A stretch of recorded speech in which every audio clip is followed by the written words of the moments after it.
All right. So while we wait for other delegates to come into the hall from the breakout sessions, can I just ask with a chorus of an answer, how was your breakout room? Amazing, lovely, okay. Excellent. I had the opportunity to go into the breakout rooms and the intensity of the conversation was just something to behold and listen to. And I believe that this is perhaps one of the most critical parts of our 2 day summit where we are actually able to have conversations and then look at how we can begin to take action on some of the things that we've discussed so far. And so, Ben, I think it would be nice for the benefit of those who were only able to attend one to just pick one person from each breakout room to give us a sentence or a paragraph of a summary whilst we wait for others to come into the hall. So if we have any volunteers, we have mics in the hall, and you'd like to say something that stood out for you in your breakout room, it would be great to hear that. So is anyone willing to do that? Something from your breakout. Okay, so we have one person there, so you can tell us what breakout room. So what breakout room you were in, and then one thing that stood out for you. And try to summarize, please. Okay, I was in FD breakout and I learned that I can do it. Size does not matter to be a leader. Thank you. Excellent, you can do it. Thank you so much. Please, can we give her a round of applause? We didn't get your name. What's your name, please?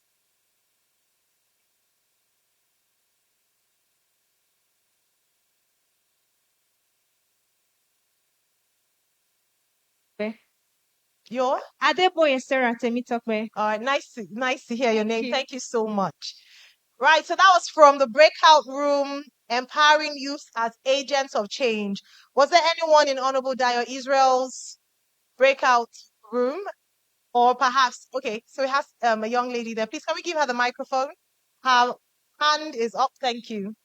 Your name, please, and one thing from your session. My name is Joy. We discussed about community, basically the grassroots people. Yeah. They really, really matter, and how we are going to always go back to them to impact development.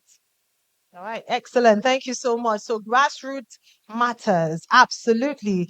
All right, final one from the Elevating Africa Innovation Breakout Room, facilitated by Iyoluwa Aboyeji. Anyone here, any takers? Anyone would like to give us a summary of one thing that stood out for them in that breakout room? Anybody here? I know some people are still making their way into the hall. Is there anyone here? We want to learn from you. We want to hear something. Okay, great. So we have one person just to the right-hand side there. Can we please kindly give the microphone to her? And then after she speaks, we'll move on to the afternoon session. Thank you. Okay, my name is Temitope, and one major realization that came from that room is that Nigeria is an English-speaking country surrounded by French-speaking countries, and we still can't speak French. How would we do business well? Interesting. Thank you very much. I like the word you used, realization. We are awakening in some instances where you're like, actually, that's so true. So the action there would be that all of us should go and pick up French as a second, third, or fourth language. Is that okay? Is that good? So I can start by saying bonjour. My French teacher in secondary school would not be happy at all. That's all I can manage at the moment. And obviously, je m'appelle Ayon Myre Essay. Comment ça va? Merci, merci. Oh, bon, I'm trying. You have to add small English to make it sound French. Well, I think we're getting into the hall already. It's almost full. If you were sitting next to someone earlier on, I think it's time to just signal them. If you have exchanged contacts, just call them to come back so we can get started in full force.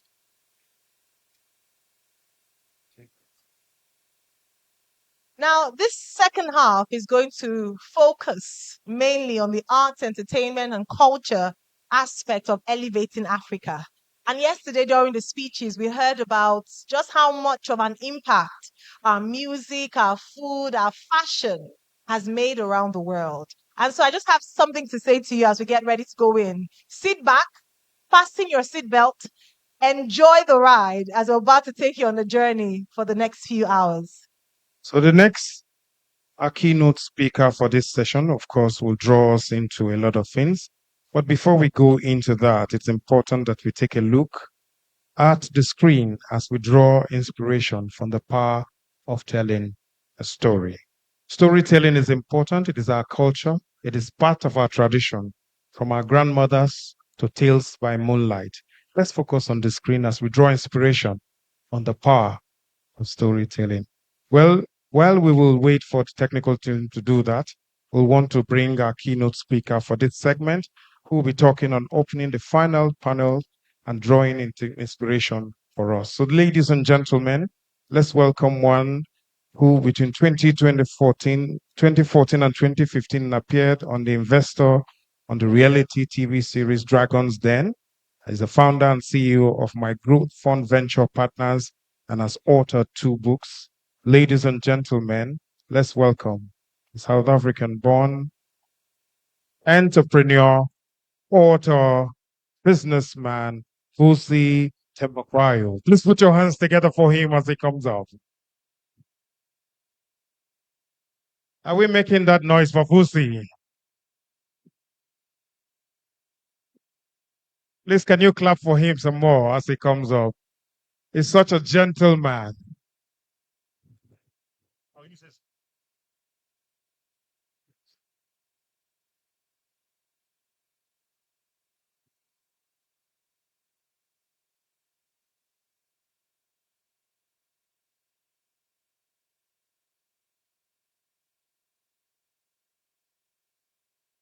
Here we are.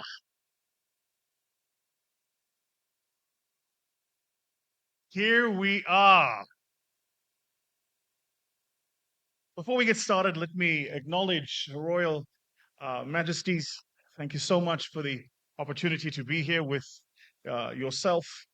And I must say that aren't we so lucky to be led in this incredible era by such legacy-driven leaders? Could we give our Royal Majesties a round of applause for putting all of this together? That doesn't sound round of applause enough. I need a bit more. There we go. There we go.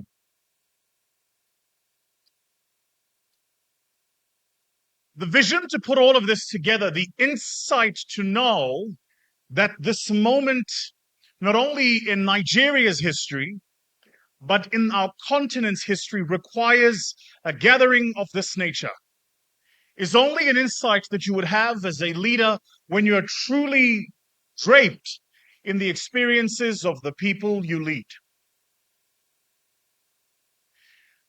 I want to say here today, before we get started, and I need the cameras off for this portion because I wouldn't say it publicly, but I said to a friend of mine recently, I often wonder if Nigerians understand the responsibility you carry for the rest of us in the continent.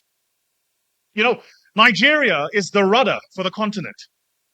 The direction the rudder points, the ship will go.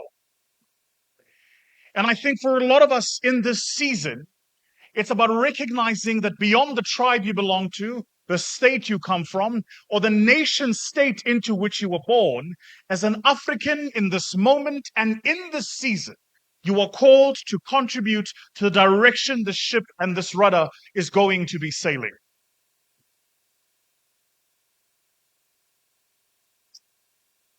Don't worry, I'm very good at this, so the round of applause will get markedly warmer as we go. As we go. Her Royal Majesty, I was sat thinking after our brief conversation in a small hair salon in Birmingham, which took place just less than a week ago, about what it took for that moment to take place. We were sat in a small hair salon started by a young Nigerian living in Birmingham, a South African, and an incredible leader, having a conversation about how do we tell the stories about us as a people. You know, the difficulty of who we are as Africans is we understand infrastructure. We understand the airport that it took for me to land here, the ports that it takes for you to send products into the market. We understand the roads we need to drive on, the buildings we need to occupy, the schools we need to build, the hospitals that are necessary. But I think the one part of infrastructure we've not yet understood is the infrastructure of narrative and story. Because stories matter and narratives shape generations. And so for a lot of us, we think stories are what they have always been and narratives are written by other people. I'm here today to tell you that the narrative that you believe about who you are, where you come from, and what that means was written by someone at a point in time.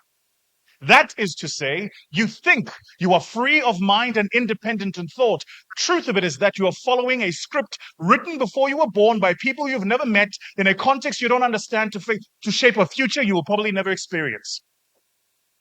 How then do we in this season lead for this moment?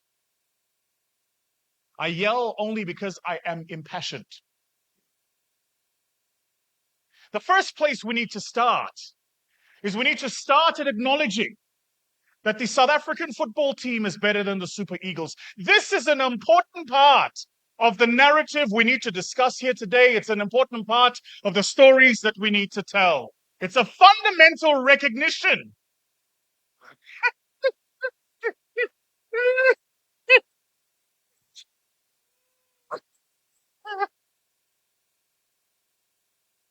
I can never resist to stab at the ribs of Nigeria. I can never resist it. Every time I prepare my notes, I write the note, don't do it. Then when I'm in front of you, I just can't resist. I can't resist. I think the reason is because we had that Bolt fight, as you all know, the Bolt and Uber wars. And I hate to admit it, but Nigerians won. So just on behalf of my countrymen, that was my first little stab.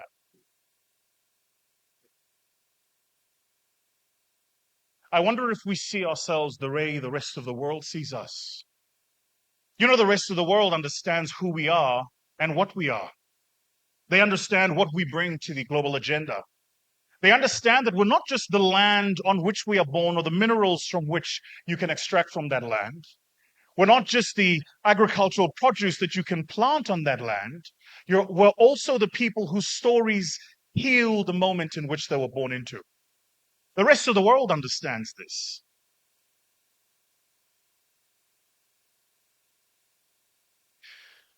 You know, Her Royal Majesty, I was sat thinking on the flight here about what do we need to really do to begin to shape our stories and to tell them. The first thing I think we need to do, my brother Fela, is we need to recognize that nobody has the responsibility to tell that story but ourselves. I don't need you to be perfect as a fellow African. I just need you to be teachable. And my responsibility is to make sure that I meet you at your place of learning and teach you what you don't know. And so where I might be ignorant about your persons, your cultures, the tribe from which you come, it's not your place to judge me. It's your responsibility to educate me. Because if I, as South African, doesn't understand complexity of what it means to exist in this moment, in this country, in this season, then how do we expect the rest of the world to get it, as the young people say? We bear the responsibility of framing our own story and telling it.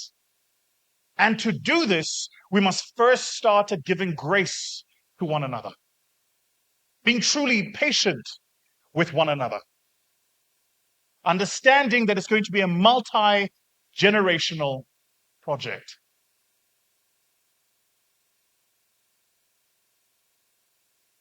One can get contentious. But I honestly, truly, and genuinely believe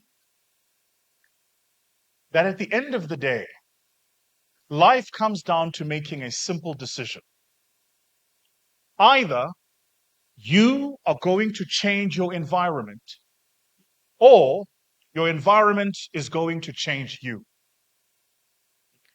Now, thematically, we understand this. This is why some of us make the decision to quite physically change environments.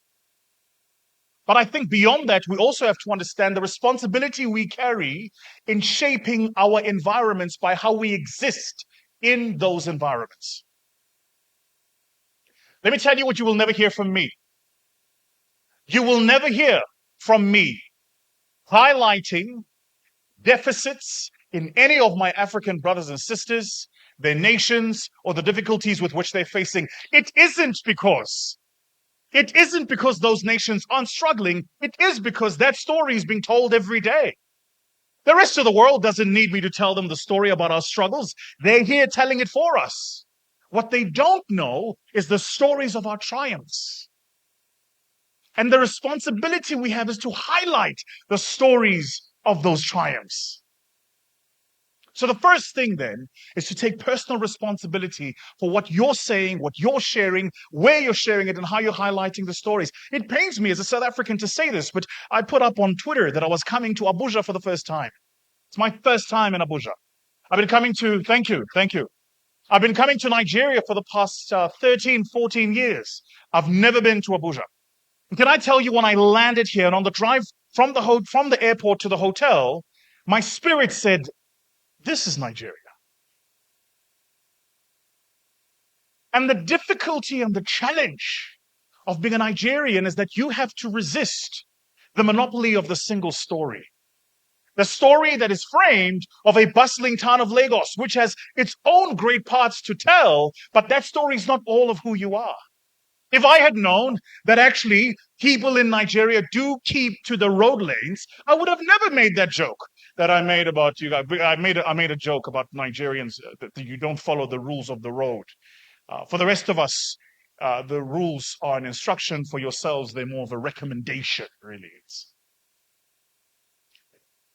I confess here quite openly that just the experience of the calm temperance of Abuja, the smiles of the people everywhere I have been, the incredible hospitality of every person who's met me and greeted me, this is a part of who we are. And the responsibility I have as an African who thinks of himself first as an African who comes from the southernmost tip of our continent, and as a function of that, they say I'm a South African. But a responsibility I have is to amplify that story. The second thing I came here to say,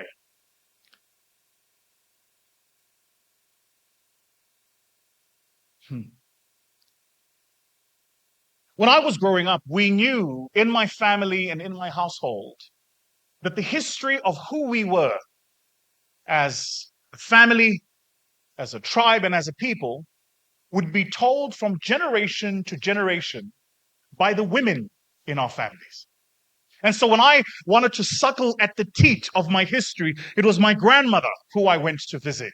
This is why I struggle when people think in nation-state ideologies, because Uvusi standing here is a sum total of 4 different tribes that come from 3 different nations. My father's parents, my father's mother was Zimbabwean. My father's father, from whom I draw my lineage, was from Swaziland,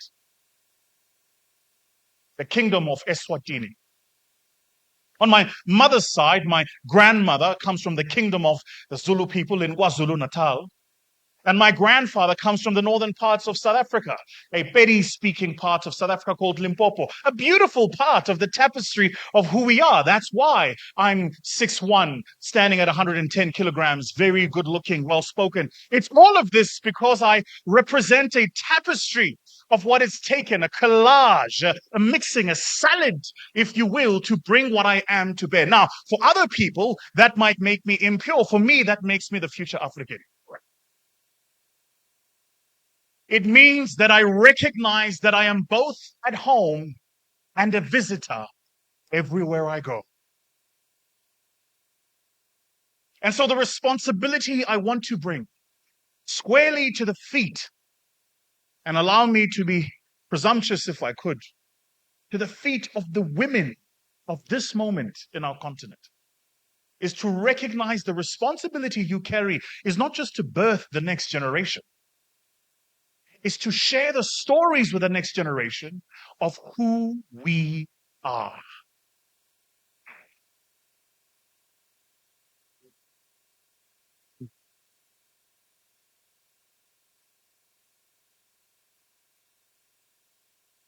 It was my grandmother that told me about the story of how my great-grandfather had migrated from the kingdom of Eswatini into the dusty townships of what is called Johannesburg today to seek for migrant labor work in the gold mines of Gauteng. It was my grandmother who told me that. It was my grandmother who told me stories of how her own parents had migrated from central parts of Africa, around Zambia, into the southern parts of South Africa, seeking economic opportunity. It was my grandmother who told me that. And so, because my grandmother had bred me to understand who I was, I understood that the passport I carried wasn't a representation of my person. This meant my story and my narrative was framed from a wee boy still who saw himself in the face of every single African. And so I want to, if I would be so presumptuous, challenge in particular the next generation of female leaders in this room. Lead us in the boardroom. Yes, please, we need this. But lead us in the families as well. Lead us in the churches as well. Lead us in our communities as well. Because far be it for me to say this, but it is true, beyond just birthing the next generation, you bear the responsibility of giving that generation a sense of hope and a belief in self. And that is tied to what that generation knows to be true about themselves.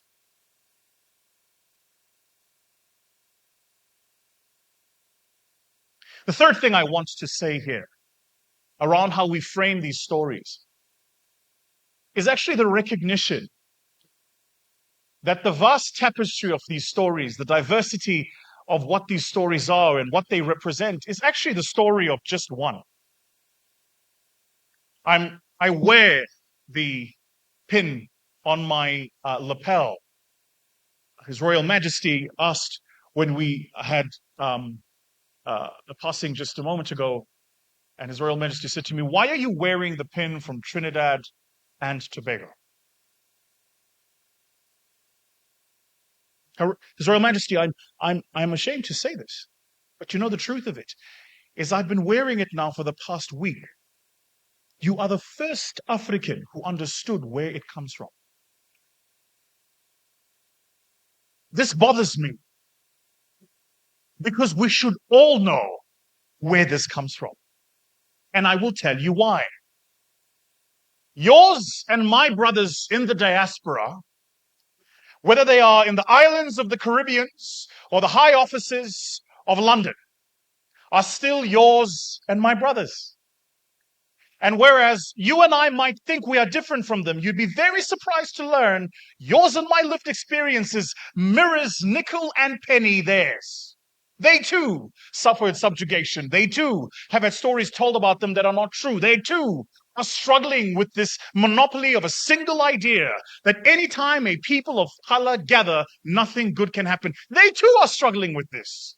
And yet we just don't take the time to lift up our hands, reach across the divide, find those stories from other parts of the continent and say, you know, you might come from Port of Spain in Trinidad, but actually I trace your ancestry back to these particular people in Senegal. At the end of the day, when you look at who we are one always. And our struggles are the same.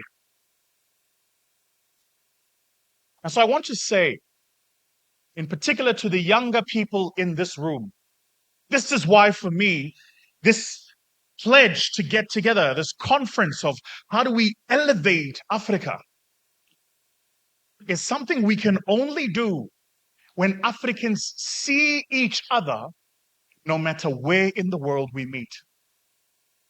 That if you meet a person of African descent who comes from Port of Spain and Trinidad, or you find them in Venezuela, or you find them in the South Americas, or you find them in Jamaica, or you find them in Asia. If they are of African descent, they are you and me. So I love celebrating. I love learning. I love reaching across this beautiful thing called the internet and connecting with stories of brothers just like me who come from a different experience. And the more I've done this, the more I've learned that what they struggled with, I've struggled with. And so one of the responsibilities we have there is really making sure that we understand, even though we are different, we are the same. That truly, as the Americans say, out of many, one. There is no better place that captures this than this continent that we call home. These 1.3 billion people from 55 different countries and 4,000 different dialects and languages, over 1,000 different tribes. If you skim through all of that, you recognize that in every home is a mother who wants better for her next generation, a father who's willing to do anything he can to provide, protect for that generation, a church willing to pull that community together, a people looking to rise up from where they have come from, a generation that says, far be it for us to say, but we take the mantle from our ancestors and we will build a future that is better than our past. Everywhere you go, if you see us, we are at the same place, having the same struggle, talking about the same issues, looking for the same things. So can I say here, hear me and hear me now, Africans, we're not each other's enemies. We are each other's allies. I don't need Nigeria to struggle for South Africa to succeed. Quite the contrary, I need Nigeria to thrive so South Africa has a seat at the table. And what we must be very careful of is this insidious global capital agenda that says in every single table there can only be room for one. This is why we talk about being the only black, first black, and best black. I'm not the only first and best black, I'm the only first and best, period. And so I don't need for yourselves to struggle for us to do well. It pains me when the Naira depreciates 67% in a single year. It pains me because I've got businesses here, but it pains me because I understand the implications of that on the lives of everyday Nigerians seeking simply to put food on the table for their families. The cost of putting petrol in your car, the cost of putting bread on the table, the cost of sending children to school. If it pains you, it pains me. If we move from this place of recognizing that we are one, this place of recognizing that out of many of us is the single story, this place of recognizing that your struggle and your suffering is mine too, and so therefore my hopes and ambitions represent yours too. Listen, the rest of the world got the memo on how powerful we are. The only people who have not yet opened the email, downloaded the attachment, and opened and made live the PowerPoint presentation of how incredible Africa is Africans themselves.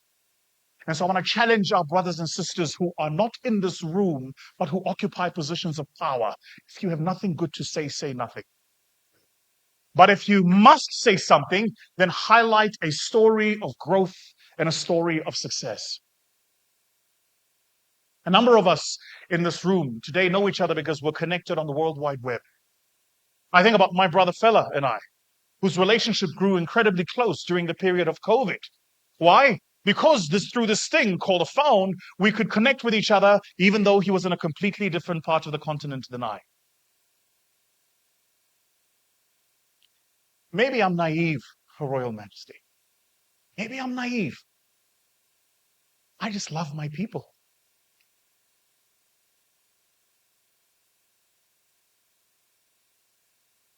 Now, you will leave this room, and let me tell you what will happen as I close. When you leave this room, the real world is going to tell you that you and I are dreaming. When you leave this room, the real world is going to tell you that that sounds nice, but that's just not how the real world works. When you leave this room, the real world will tell you that you and I are each other's enemies, that we are pitted against each other. When you leave this room, the real world will spread news and information and misinformation about what it is that separates us and divides us rather than what it is that pulls us together.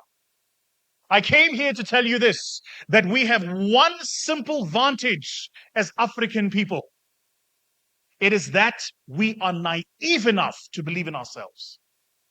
And I want you as an African today to keep that spirit of naivete, to never let the world rob you of that spirit of naivete, a sense of curiosity to look across the corner, to find across the edges other stories of your people that look and sound like you but come from a different part of the world. Stay naive. It was Steve Jobs that said, stay hungry, stay foolish. My message to all of us here today as Africans is stay naive. Stay naive. Keep believing. Even when the news is bad, keep believing. Even when the media is expressing different narratives, keep believing. Even when one of your own people lets you down, keep believing. Because if we can't believe in each other and we can't be naive, then we cannot build one Africa for all. I'm so humbled that you've invited me here, that you've given me the honor, the pleasure, and the privilege not only to address this august occasion, but to share it with such incredible, unbelievable Africans. Some from the arts, others in venture capital and banking, in politics, in government, and most importantly, of course, in legacy-led leadership. I want to say, if you will allow me, as if it was just the three of us in this room, and dare I have the privilege to address them directly. But just allow me this. I want to say to Her Royal Majesty and His Royal Majesty, we met for the first time at my brother's Rex's gathering at the Africa Achievers Awards at the House of Lords, and I walked the corridors at the House of Lords, the upper house and the British Houses of Parliament, and I couldn't for a moment disconnect myself from this thought that this was the place from which laws were passed about my people, that subjugated my people. And here we gather as a people, celebrating each other.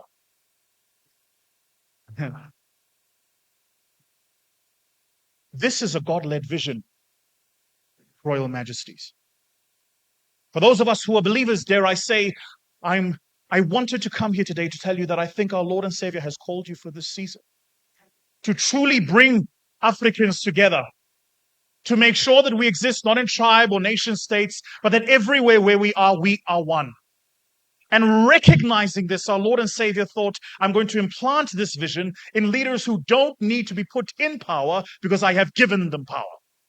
And that you would take of this moment and this season and leverage this power and responsibility, not for yourselves, but to serve for the next generation. Dare I say, what a moment to be alive. What a thing to behold. I'm humbled that you've invited me here. I'm truly honored and privileged for the incredible opportunity to spend time with yourselves. And I look forward to the next time Bafana Bafana beats the Super Eagles. Thank you all so much for the opportunity to be here. Thank you.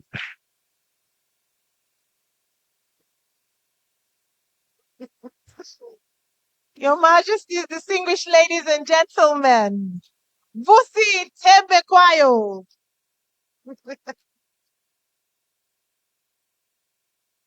I think we need to look for more words beyond powerful, amazing, charged. Can I get a few ideas in the audience? How was that speech? Amazing, inspiring, wonderful, excellent, inspirational, truly, truly amazing. You know, if we were scoring, we would have given him 100. But because of that statement about South Africa and Nigeria, that's just, how they just. The only thing we're going to say is that for his next visa interview, the question they would ask him as the deciding question is, which football team is better, South African or Nigerian?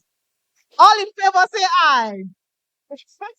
But you know what would even be more, it would be better would be if he didn't even need a visa to come to Nigeria.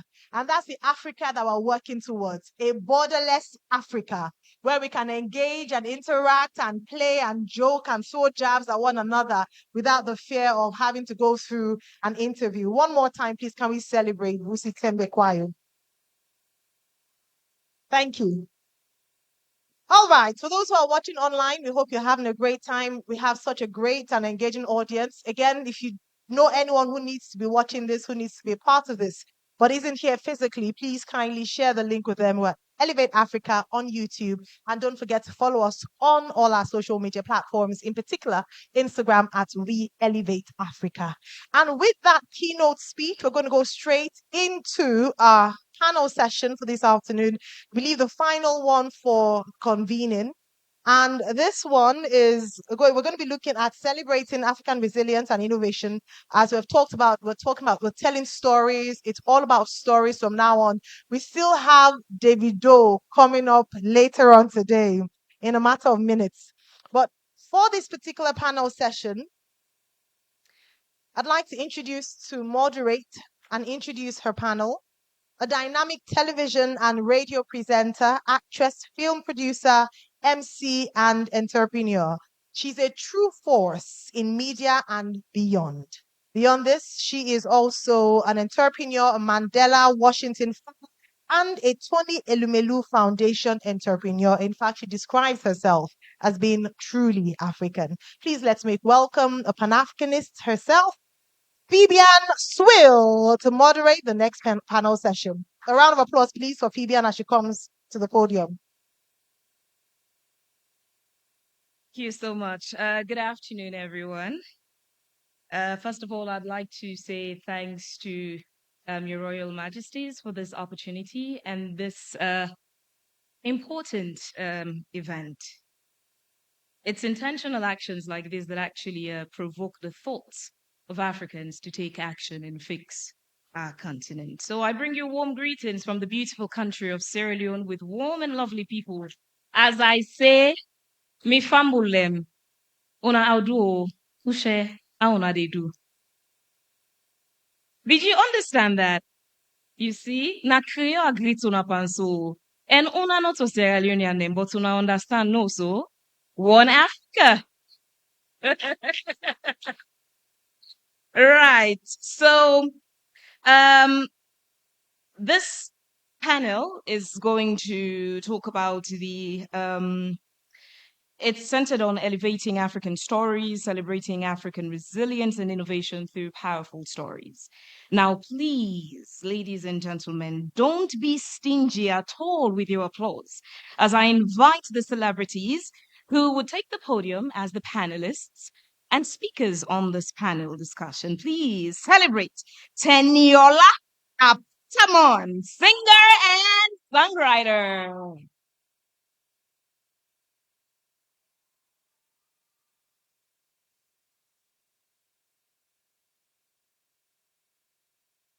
All right. Okay, calm down, calm down, calm down. You're already actually eating into our time. Next up, I'd like to invite Juliet Ibrahim, founder of Juliet Ibrahim Studios and Juliet Ibrahim Foundation. She's an actress, an author, and a humanitarian.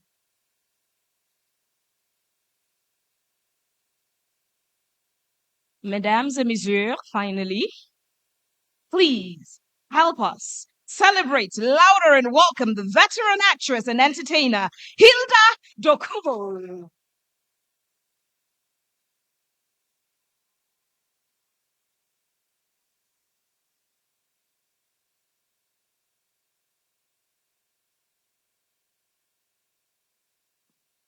Oh, beautiful. Hopefully we'll keep track of our time. Okay, settle down. I'd like to start off with Ma'am Hilda. To be a veteran is not an easy title that comes. It comes from the contribution you've made. I once had an encounter with a gentle white man in America, somewhere in Massachusetts, who had the liberty. I don't know how his village people attacked him on that day.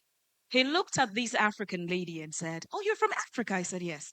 "Oh, you guys have monkeys, you have chickens roaming."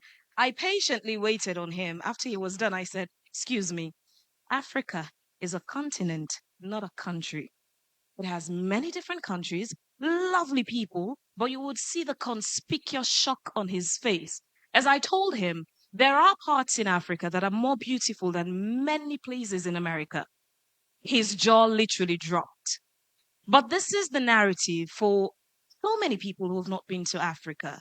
This brings us to how can filmmakers introduce the continent and the people of Africa to the rest of the world? Your Majesties, I adore you both. Thank you for inviting us. Thank you for creating this opportunity. We will not only elevate Africa, we're going to shoot Africa straight into the skies. Story. Ifochakpi, Egberio, Oloko. That's how our people start any story. We have our call and our responses. We have people and they look everything human, nothing like monkeys. So if that Oyubo man was looking for monkey, he should have told us. We will direct him to where to find monkeys.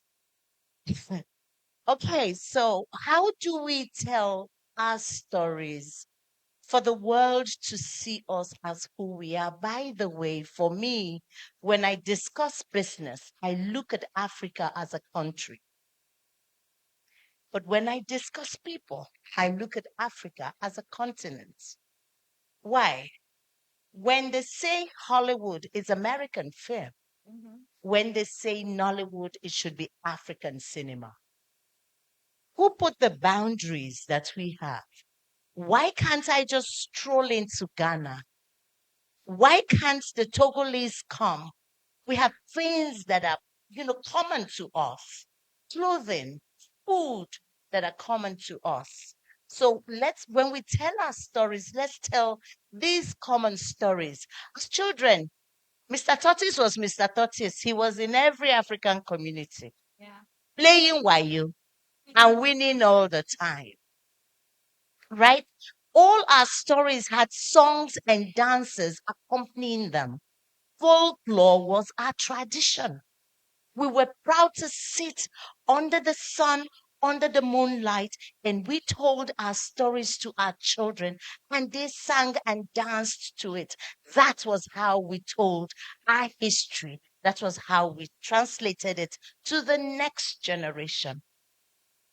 It is all this wayo of trying to Uyubonize things that is removing the Africanness in us. The first thing we need to do, even as filmmakers, is to tell the African story using the Western technology, nothing more. They have redone Superman, I don't know how many times. But I want to make a story on His Majesty. Perhaps the fathers before his fathers and how they got to Ishekiri land, the battles that they have fought. I want to tell the story of Queen Kambasa of Boni. I want to tell the story of Moremi. And let's tell the stories and let people hear us. We have not started producing cameras. One day we will. But stories, Africa is the destination. So we go back to the very foundation of the foundation. Remove the darkness by appreciating what is ours. Remove the colonization that has plagued us for many years. And that's why when we tell our African story, they're looking for the monkeys, forgetting that we don't transition from chimpanzees to monkeys then to human beings, that we came to the world the same way that they came to the world. Ooh, interesting. Juliet, this takes me straight to you. AYV did a show, Hidden Treasure. I co-anchored that with a colleague, but that led me to do research on a lot of things in Africa. And that got me to learn that the women's empowerment agenda that the world is pushing right now, do you know it was a reality in Africa? Our African women were heading armies to war. They were heading kingdoms. They were in charge. They were in charge. But then they changed it for us, and now the world is fighting for that. But we have all these beautiful stories. But some of the best stories about Africa are told by Hollywood. The Amistad, Blood Diamonds, when we have all this history of Africa to tell. Woman King, oh, people enjoyed it. But what stopped African film from telling those stories? What is limiting African filmmakers from us telling our stories instead of Hollywood doing Woman King, Blood Diamond, Amistad, our stories? Why?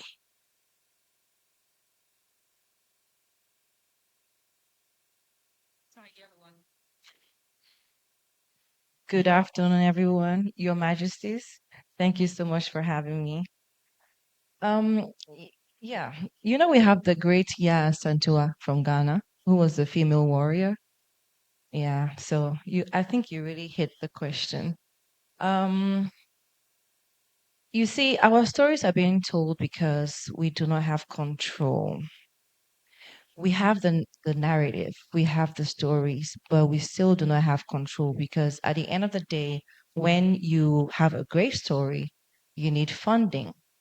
When you need funding, you have to reach out to people that will control how the story comes out or how that content comes out. And if you don't have the funding by yourself, you're stuck with this person that has the funding that is going to tell you, this is how I want the story to end. This is how I want to paint this person in this light. And that's why you can see maybe like a Woman King ending the way it ended, but probably that's not the true story when you dig deeper.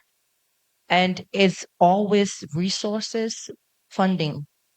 Whoever has the money controls the content. That's how filmmaking is. So a lot of us have amazing stories to tell, like the likes of Yas and Tua, and so many great heroes out there. But until we Africans can believe in what we have, the power of the stories that we tell globally and come together to like support each other, like corporate bodies investing in those kind of stories, seeing the bigger picture behind it, and realizing that Africa is not just Nigeria, that the content that we do out of Nigeria or Ghana or Kenya, right, or South Africa is for the whole of Africa to consume.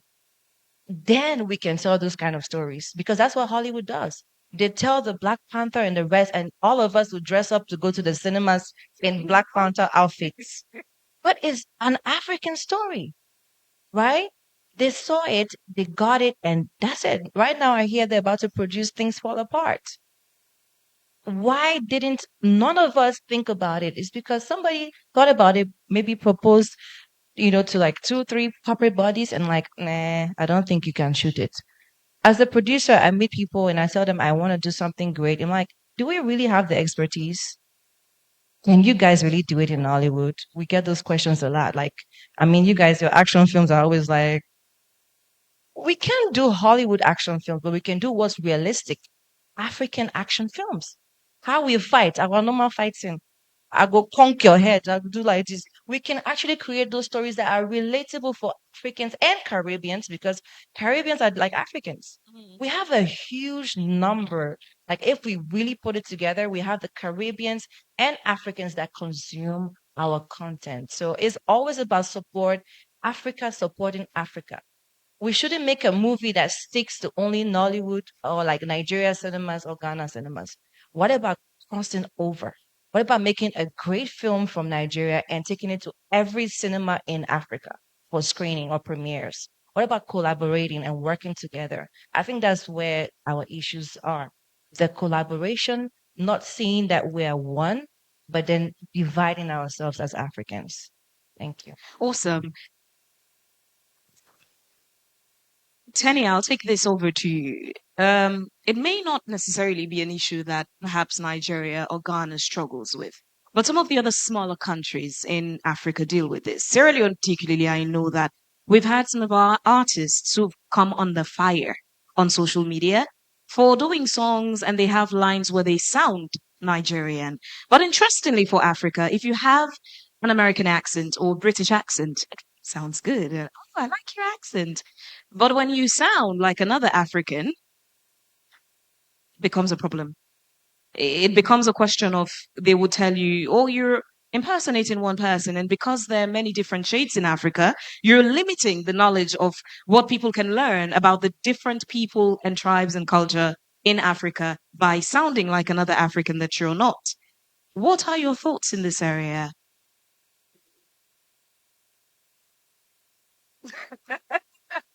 Good afternoon, everybody. Good afternoon, Your Royal Majesty. to all the elders and everybody here. I'm so excited to be here. I think this type of meeting and gathering, we should do it more often. So everybody clap for yourselves for being here. I think for me, I'm sorry, the main question is not the accent, it's in the belief, first things first. You cannot fault me. When I was in SS3, by the way, I got best student Yoruba language. Oh, wow. Yes. And that was the only award I got. But I wasn't celebrated for it because it was Yoruba. And my family members were looking at me like, oh, your mates are collecting best in English, best in chemistry. You are collecting best in Yoruba and you are happy. But that should have been celebrated.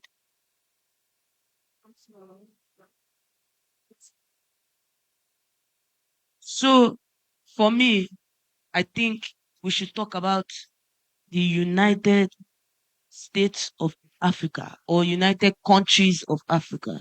We should have a united passport. We should work together. Ghana is just right there.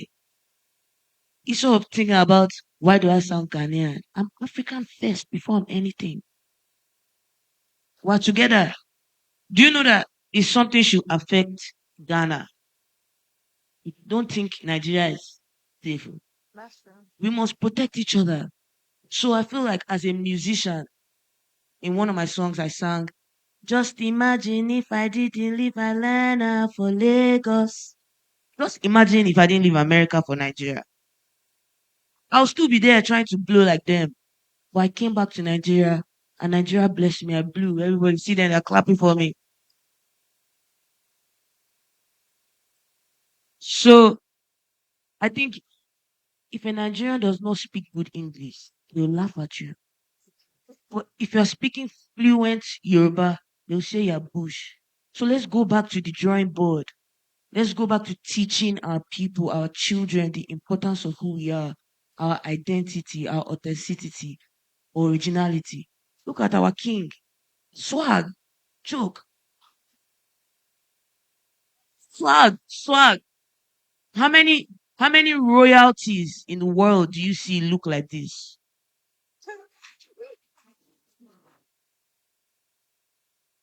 African. So let me know. Take your time. Thank you very much. Thank you. I'll come back to you, ma'am, Hilda. Uh, just yesterday I was watching the news on CNN. I saw an interesting story. The president of France is actually currently fighting to the Netflix series Emily in Paris, to keep that in France, because according to the storyline now, Emily has a love interest in Rome. So the president of France says he's fighting to keep that production in his country. But this brings us to Africa. Do our African leaders understand, value, respect, and take seriously the work of entertainers? Understanding from this backdrop that our industry, the creative industry, music and film, has limited barriers of entry. It's your talent.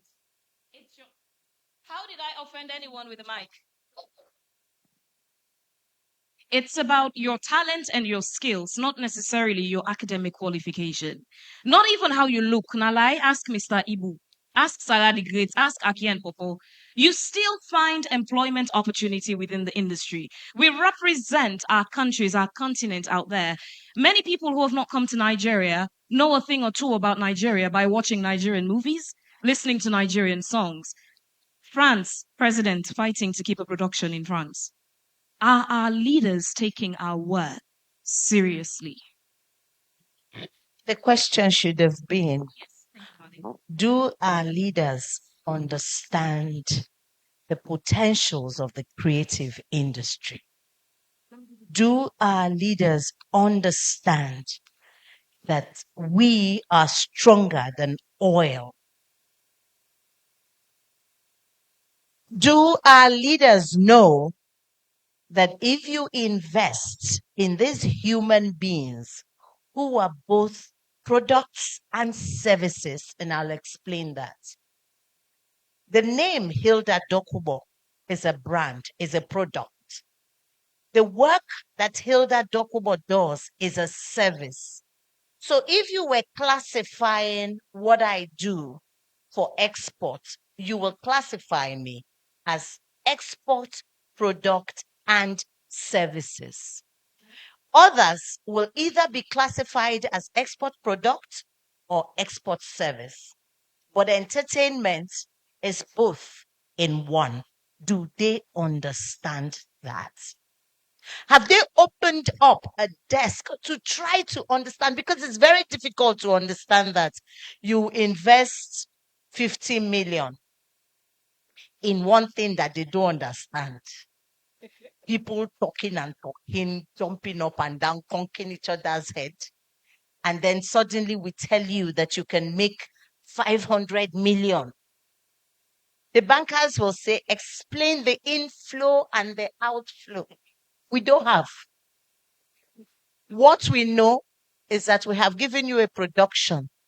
What we know is that you're going to come to the cinemas, you will pay for the premieres, you will watch them over and over, and you will keep watching them even after we have left this world. That's what we know. So those of you who do the mathematics, the management, the financial breakdown and break up, can you people help us? Tell them that the storytellers know how to tell their stories.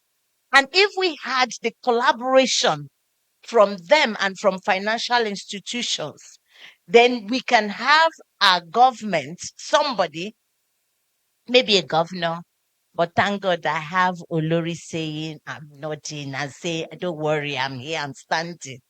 I'm going to make sure I tell His Majesty. I'm listening carefully. We're looking forward to somebody who would say, we get where you girls are going with your work. We will help you put the papers together. You do the craft of the work. We help you put together the business of the business. It's called showbiz.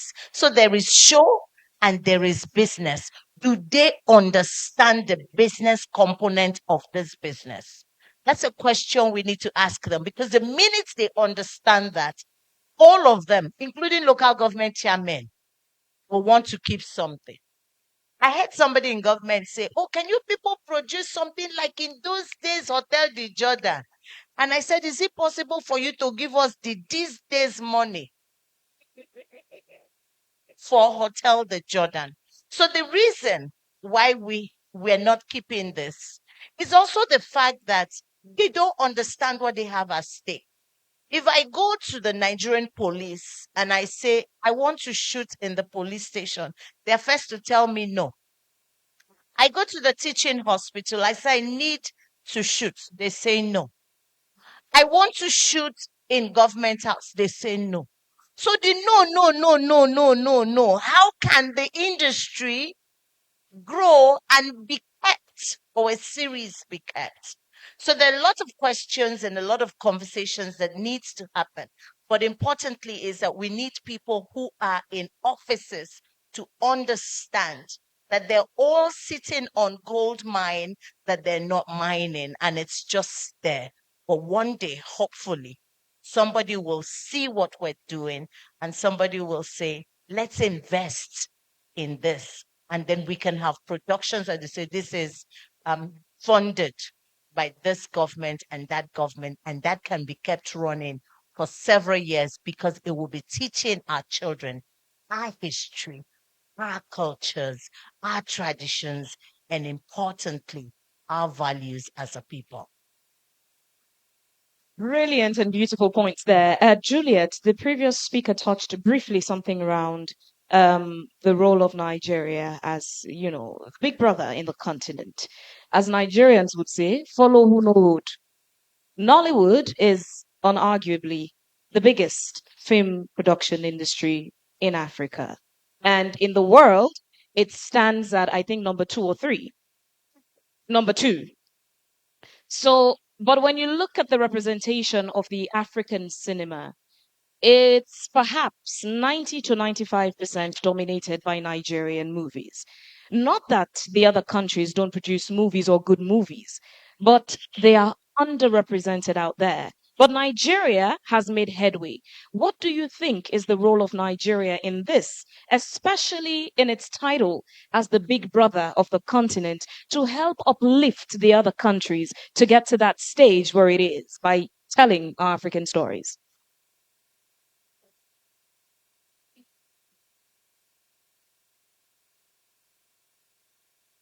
Hello. Okay. So I'm going to sound a little bit political.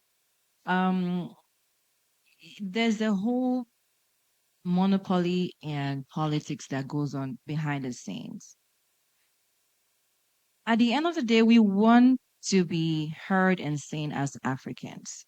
Now, Nollywood has made it so far, like with the highest content or film producing um, industry in the world over Hollywood. We produce so many movies in a year.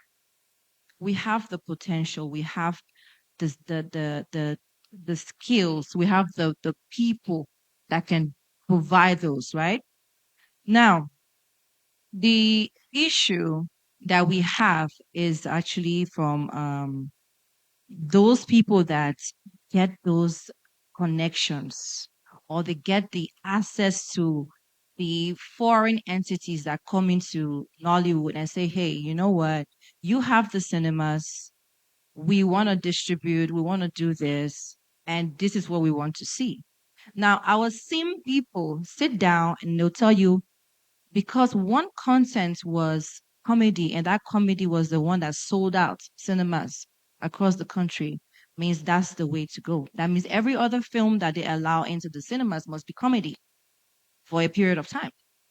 So if I have a good story that is about a female warrior somewhere, maybe 1800s, they'll say, it's not really what our cinema people are looking for. So we cannot show it. And it's always based on numbers, right? But I can go to somewhere in America or the UK and I can watch a very boring movie, but it's in the cinema. There are opportunities given to everybody that is a filmmaker. If your film meets certain standards, like visual standards, like when you watch, you see that it's great quality, why not give that person the opportunity? I was at the festival, Afrif, the somewhere last year, and a Cameroonian guy came and he complained about the same thing. He's like, I've tried so hard to get my movies that I always feature one Nigerian actor in the cinemas, but you guys keep refusing. Why? And they couldn't answer. But it's all about the numbers because they feel they won't make the money if they put a film from Togo in the cinemas in Nigeria. I mean, let's be honest with ourselves. How many Nigerians will go and watch a Togolese movie that you really don't know nothing about? They haven't done any promotions. They haven't done any marketing. You haven't seen it trending on social media or stuff. Not so many would do that, right? So there's a lot of investment that goes into filmmaking back end. When you finish the film, you need to set a separate budget for marketing and promotions.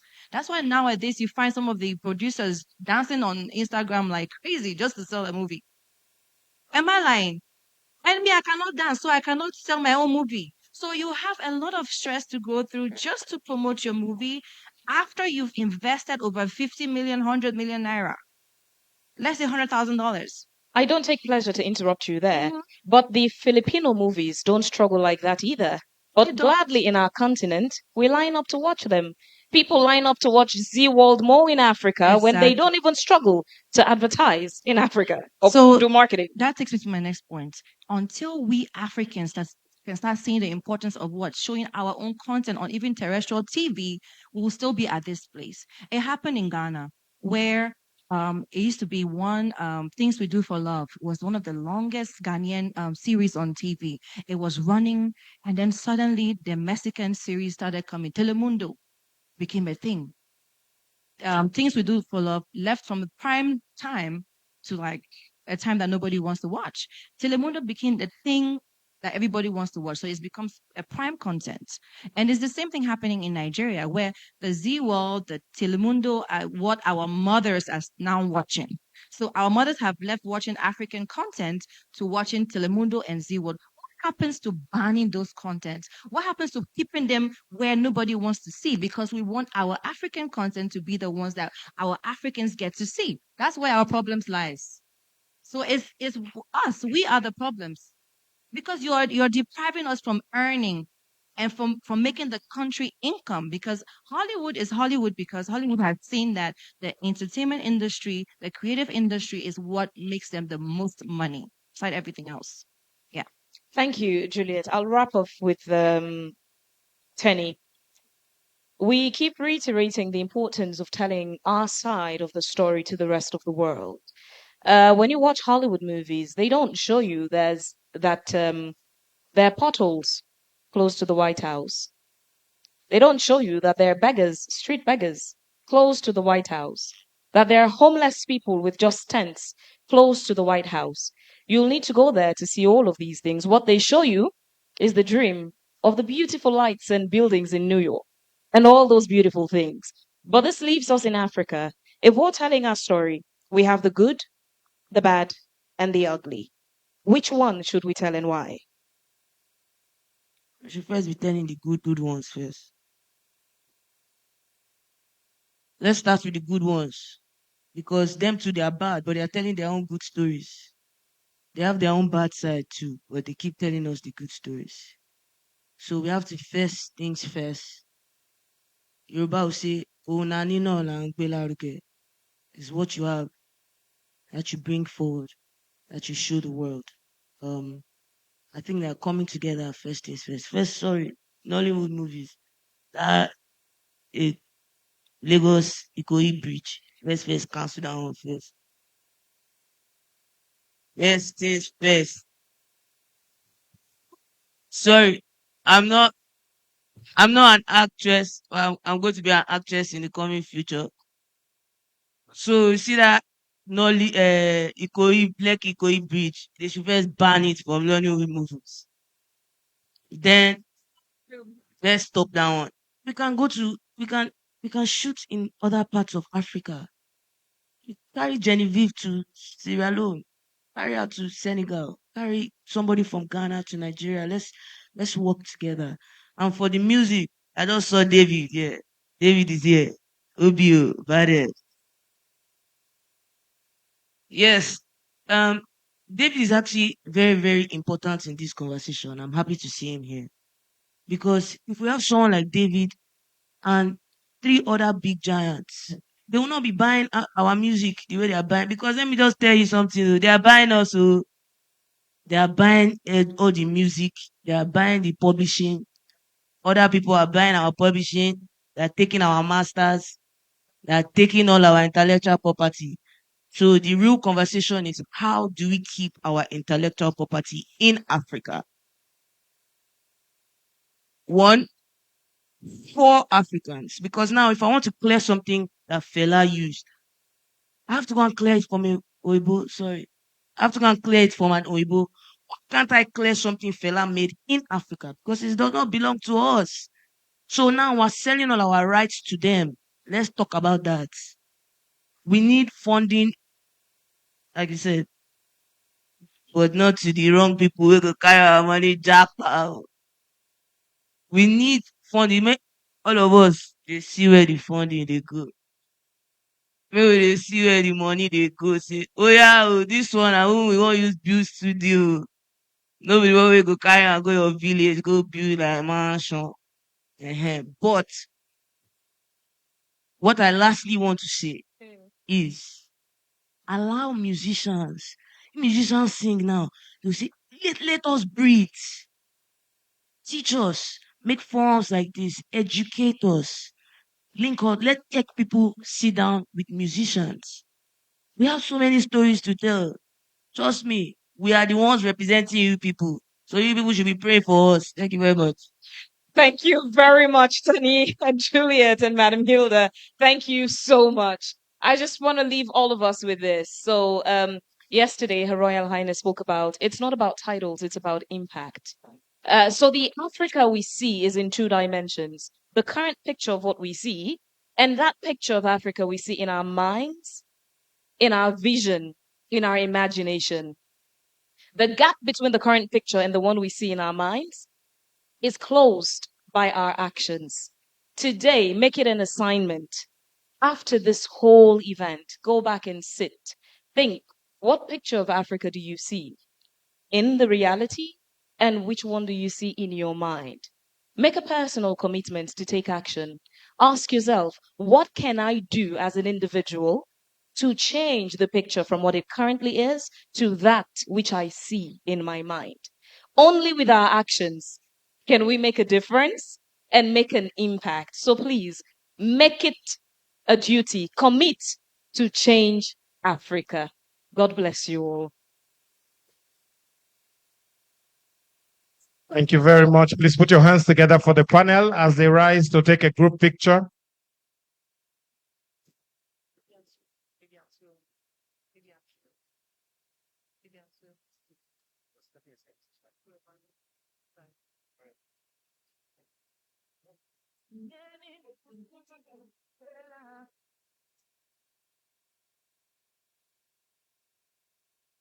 It's going to be a very beautiful picture. Please, a round of applause for them. Thank you. Thank you very much.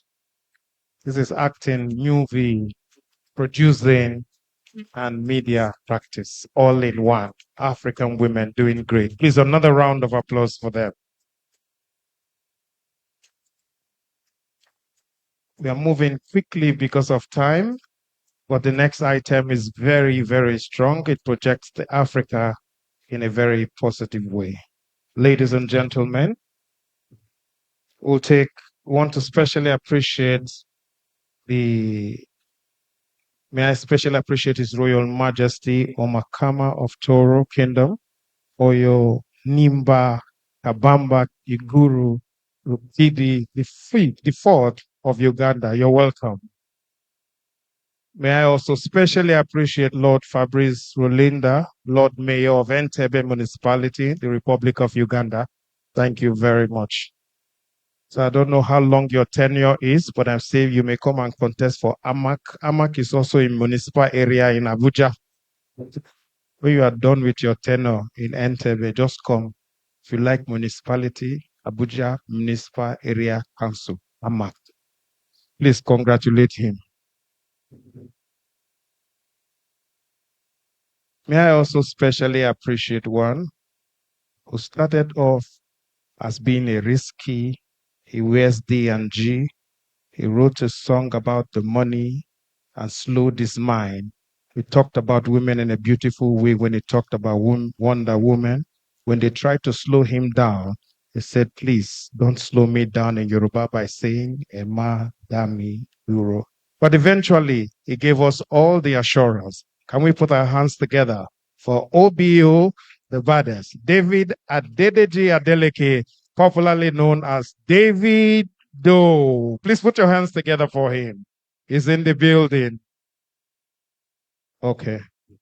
I just want to be sure that you're not scared. I like people to welcome this woman. She was here yesterday, but right about now, she's coming in a different way. She's going to be bringing to us our star boy, she will tell us a little about him and dig into his mind about what he thinks when he was writing that song about the future of Africa.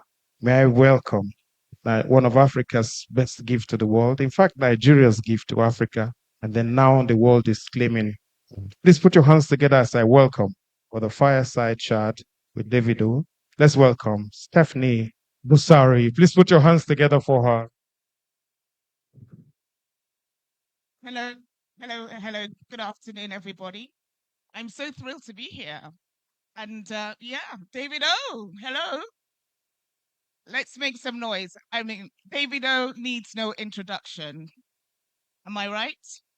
He's like African Afrobeat superstar, one of our biggest exports to the world. So please join me.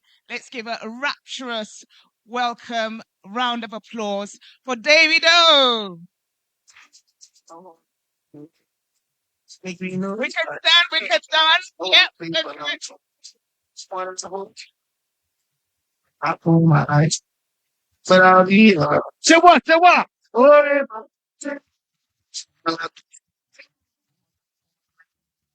how we do it. That's how we do it. That's how we do it. Fantastic. Hello, everybody. How you guys doing today? OPO. Thank you guys for having me. I'm happy to be here.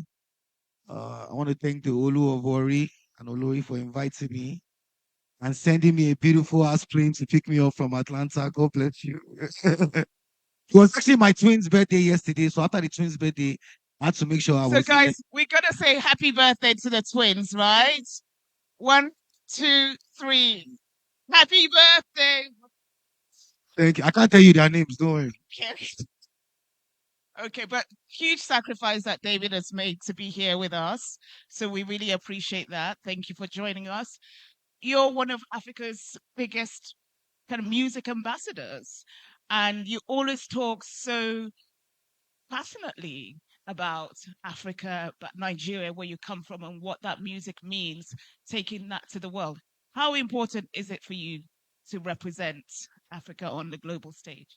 I mean, it's very important for me. You know, like I went to, a lot of people don't know this, but like I went to like my first institution I actually led from high school. I went straight to the first place I went to is Alabama. And in that community that I was in, there were literally no black people there. Do you understand? I was literally like, so imagine even me being like, I won't say the only black person, but like one of the few black, and now being from Africa. So like having to explain, like I remember my roommates asking me, where are you from? I'm like, Nigeria. And asking me, how did I get here? I'm serious, real question. Like, and it's not their fault because they don't understand. They don't know. They're not educated. How did they think you They're got not educated about Africa. Sorry. How did they think you got to Africa? He was to like, America? y'all got airports? Y'all got.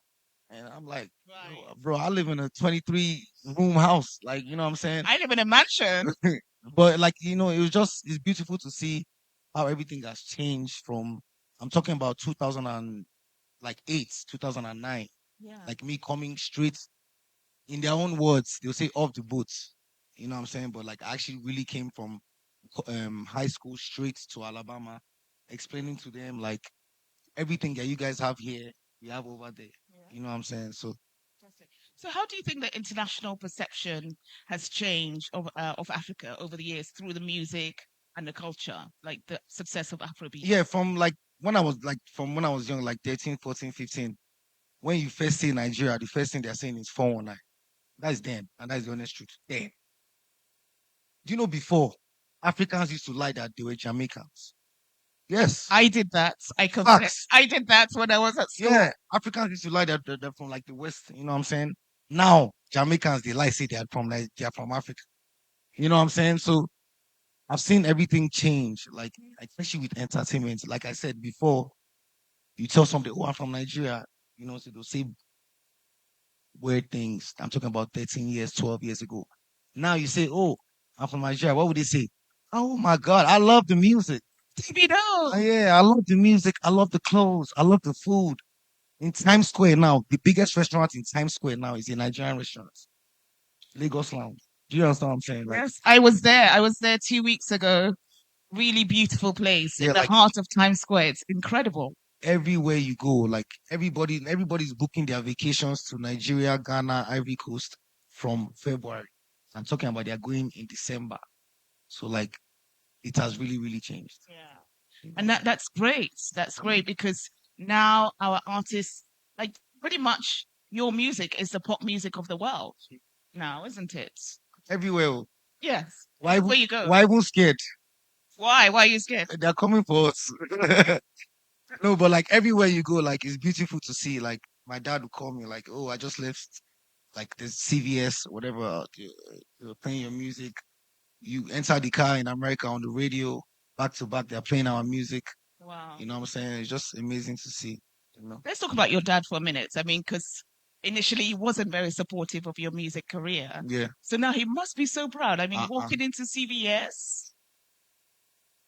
You know, I always tell people like it wasn't that my dad wasn't supportive.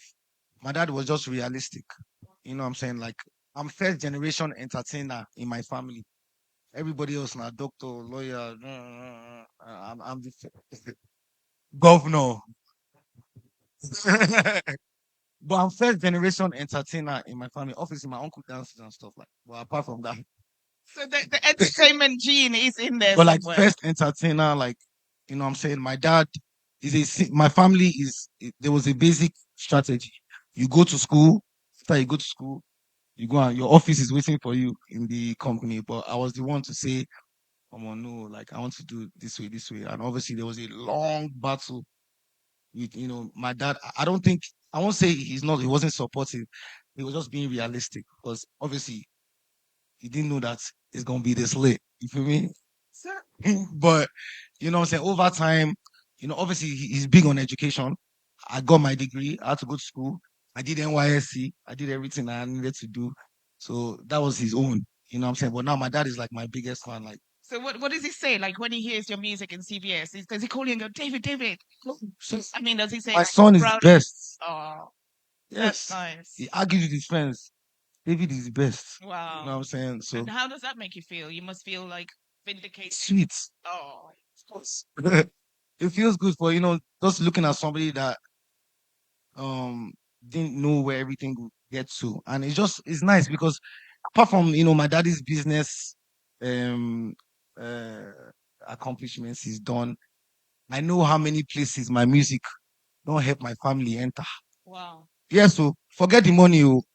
I'm telling you, see on my phone like this, I have 14 presidents' phone numbers. Wow. I can call them directly. Yes.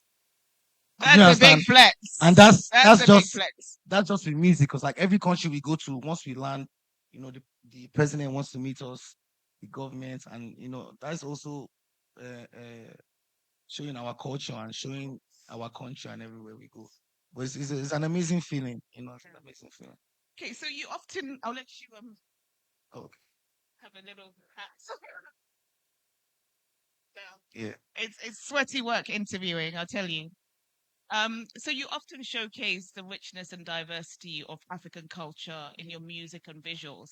I particularly loved the video for Aye. Yeah. That's really beautiful video.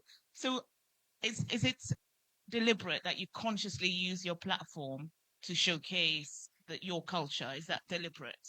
I mean, every opportunity that I have to showcase what we really have in Africa, I take it. You know what I'm saying? Whether it's a vlog, whether it's, coming to shoot a video, like most of my videos I shoot back home. You know what I'm saying? With Aye, definitely. Like we drove 3 hours, like 4 hours into the place just to show that culture. You know what I'm saying? Because to me, culture is the most beautiful thing. I just got married. You know what I'm saying? And the normal, there's white wedding, there's walking down the aisle. But I know how many of my friends called me, like from America, that couldn't make it to the wedding. And even those that came to the wedding, they were like, they love the culture of how the wedding was. Like the traditional wedding was sweeter than the white wedding. It always is. I didn't get my invite, David, but hey, But do you understand what I'm saying? Like, just show you like the culture. I don't think I invited one person for my wedding. It's everybody else that I invited. But just showing the culture, like, that day, every time, like even like if you have kids in America, you still go and do photo shoot, you still dress them up in the our traditional ways, take pictures, stuff like that. So every opportunity that I have to showcase our culture, I take it. You know what I'm saying? Even with dressing, even on my stage, like I did 2 tours ago, not this last tour, but the tour before that one. Everything I wore on stage was African made. You know what I'm saying? So we don't have to go on the red carpet and be like, oh, what are you wearing? I'm wearing Gucci, I'm wearing this. You know what I'm saying? So African made that we're wearing on stage as well. So that was yeah. I don't think I've ever seen you in a suit before, though. suit I had to represent for my king, you understand? Yes. And you look great. I can switch it up. You know, yesterday I was in some jeans and my cap and everything.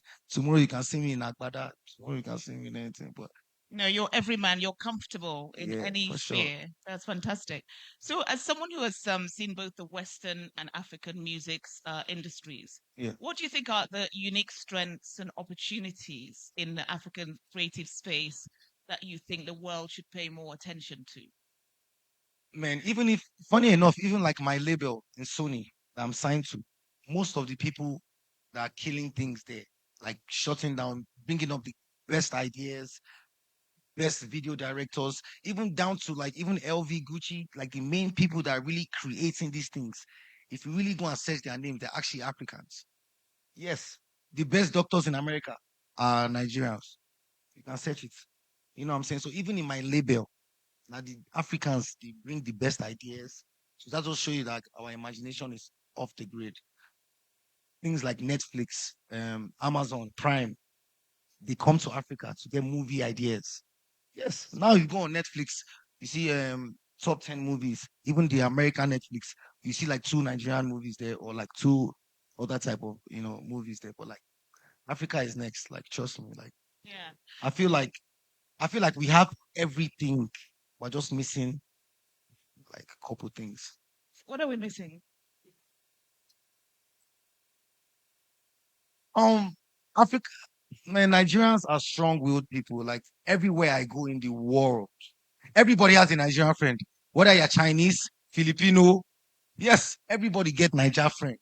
You know what I'm saying? I feel like over time we'll get it right, but definitely leadership. Definitely leadership. You know what I'm saying? Can't lie to ourselves. But I feel like for Nigerians as ourselves, our champions. Champions. I know how much Africans in the diaspora have done for us.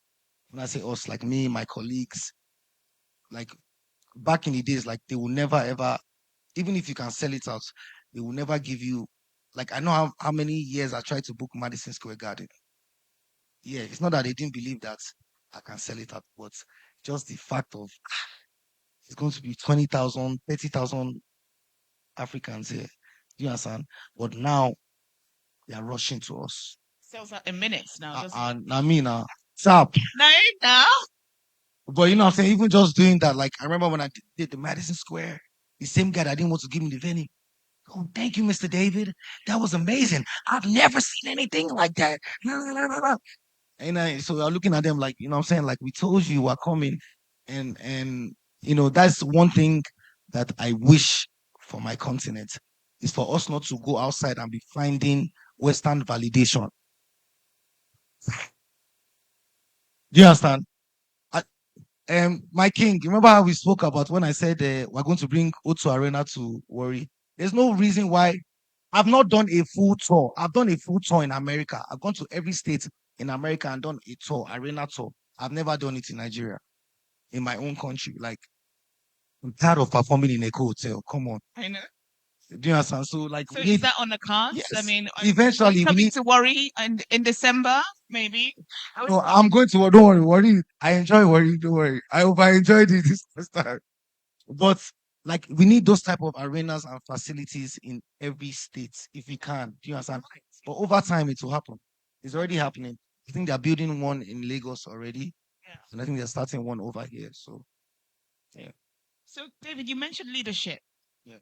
And obviously, you come from a long line of politicians in your family.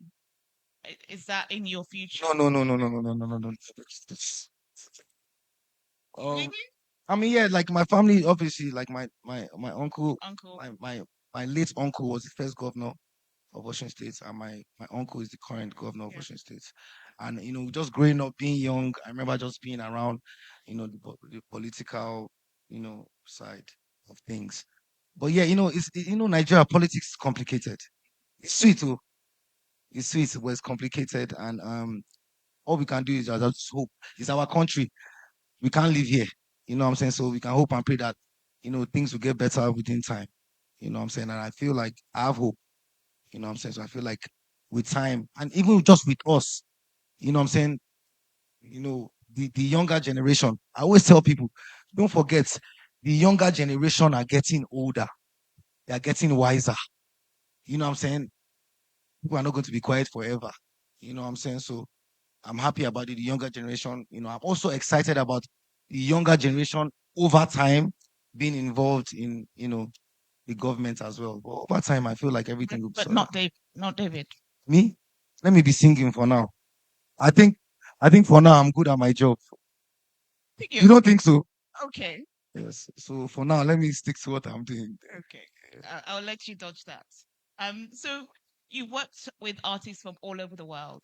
What collaborations have inspired you the most, especially in terms of bridging the gap between Africa and the rest of the world? I think the amazing thing about like collaborations, like back in like years ago, it was like a thing. You know what I'm saying? Like it was like a thing to get like an American artist on your song or collaborate with them. But now them they rush us. You understand? Yeah, so and now they do shakara for them where. So now then they rush us now, but it's beautiful to collaborate. And every time, like if you do a song and they're like, "Oh, David, let's shoot a video," I'm like, "Yo, you have to come to Nigeria." Oh." And then they come and then they are so surprised. You know what I'm saying? By the time they see every car that is there that they see, Nigeria now. Any new car before you reach anywhere, you don't reach Nigeria. So like just They're bring. mostly yours, though, David. Eh? They're mostly yours. Yeah, I try.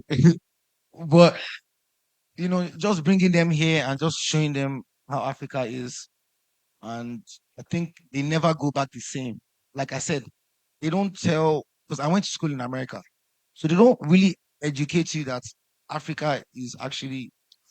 Most of them think Africa is a country.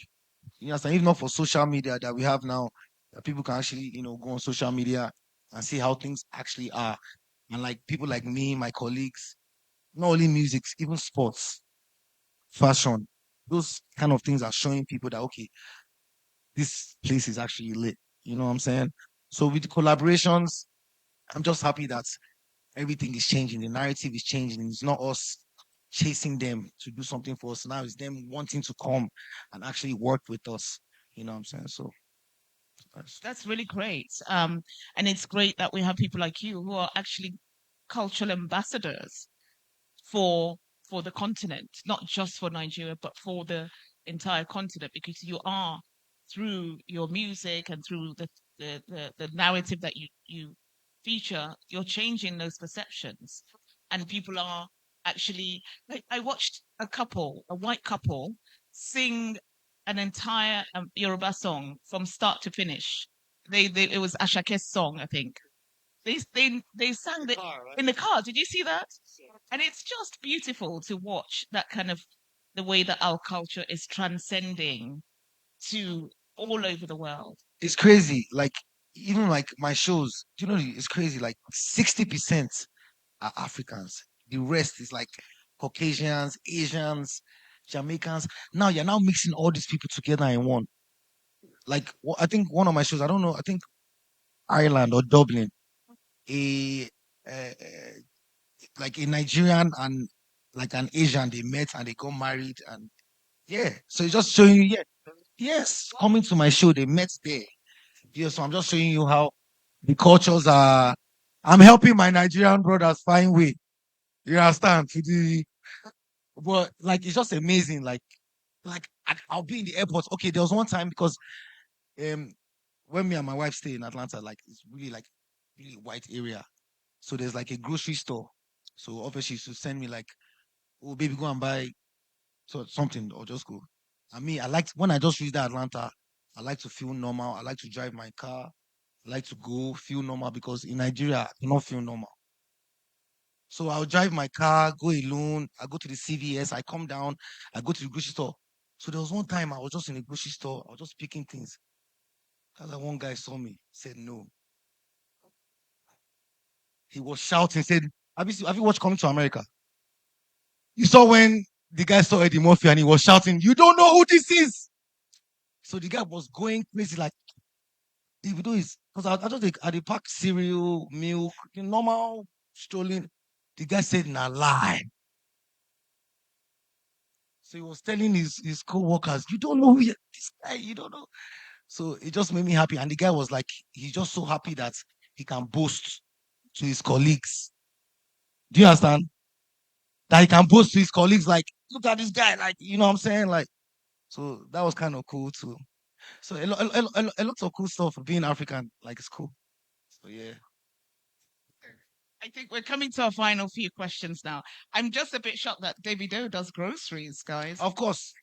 I like to feel so normal. When I'm in Atlanta, I go to the groceries, I do the grass, clean the garage. Yes, now. Of course, I did do sorry. I did run now, Yankee. I did run everything, Yankee. The groceries, you know what I'm saying? All those Yankee things. We're looking at Dad of the Year here. Yeah. Okay, come on, let's give David a round of applause for that. David is just like you and I, normal guy. Yeah. So we're coming to probably our last question. So what does the Africa we see mean to you? That phrase. To me, everybody, I feel like everybody should have their own difference of the Africa. Yeah, for you personally. But the Africa I see is the most beautiful place in the world. First of all, you know what I'm saying? We have things that no other. Do you know? I feel like everybody's going to run back to Africa. Like I feel like that's what's going to happen. Now we're going to be like, no, don't come. There's no space. There's no space. But I feel like everybody eventually is going to run back to this place. It's already happening. You know what I'm saying? That's what I feel. But the Africa, I see, like every time once I just travel like this, after 1 week, my body don't scratch me. Like, well, I want to go to Nigeria. So I feel like the Africa we see is so beautiful. And I feel like we don't appreciate what we have and what God has given us. We don't get earthquake. Oh. My cousins just had to evacuate Florida. There was a crazy flood there. We don't have all those things. So I told you that it's just little things that we need to change. And this will be the perfect continent, I feel. Wow. Well, I mean, guys, I could have gone on and on that, but this has been a fascinating, fantastic conversation with the one and only superstar, Davido. Thank you, guys. God bless.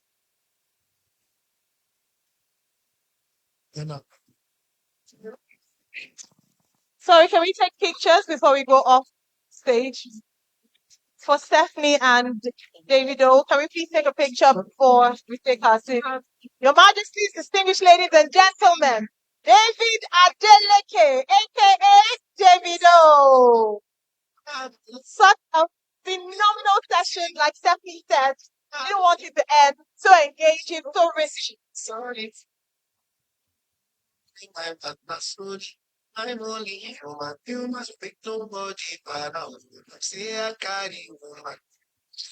Wait up. Right, Daniel, can we just have a picture with you and Stephanie, please? Thank you. All right, technical food, thank you. That picture will go places. Everybody has a Nigerian friend. I'm Davido's Nigerian friend. That guy is very foreign. Do you know one of my highlights from that fireside? By the way, how was that fireside chat? Wasn't it just brilliant? Excellent. And what a way to round off the 2-day summit. But for me, one of the things that I took away from that, and I think everyone should be able to remember this part, is Nadem de rush us. And that is the Africa that we see. True. The Africa where the world will begin to rush us. Please help me tell somebody, Nadem de rush us. Proudly African. I think Davido should have been a teacher. You know what I'm saying? Yeah. Well, distinguished guests, ladies and gentlemen, it's been 2 days of wonderful talking. We've been sharing ideas. Let's take a moment to reflect on what we have achieved. We have shared ideas. We have sparked off conversations. Let's be honest. We have also probably created a few new hashtags along the way. Elevating Africa isn't just a catchphrase.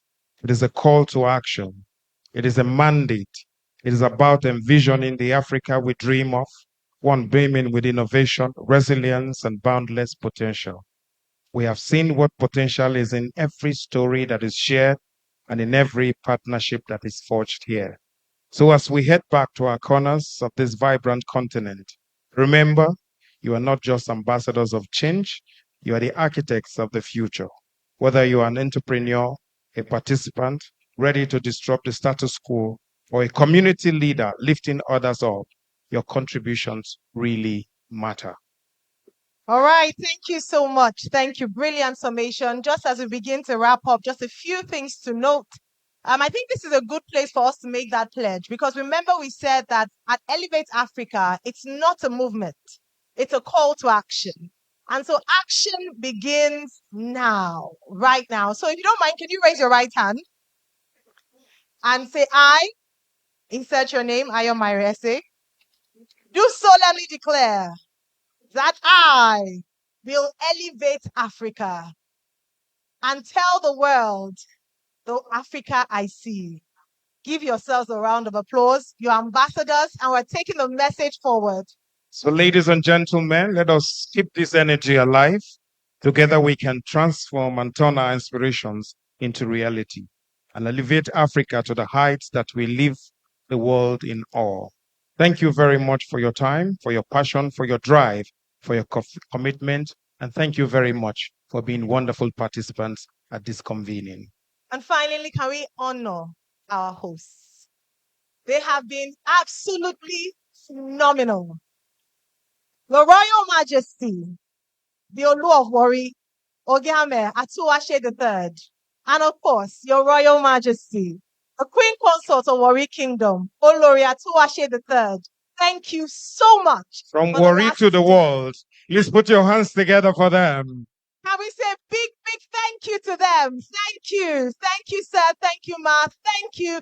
This will leave an indelible mark on the hearts of every single person who's participated here and the people that were taking the message out there. This is the impact you've made. Thank you so much, and God bless you, man, sir. One more time, Warri has represented in the phrase that was first propagated by Aristotle in 1922, and he said, Warri no dey carry last. Please put your hands together for it.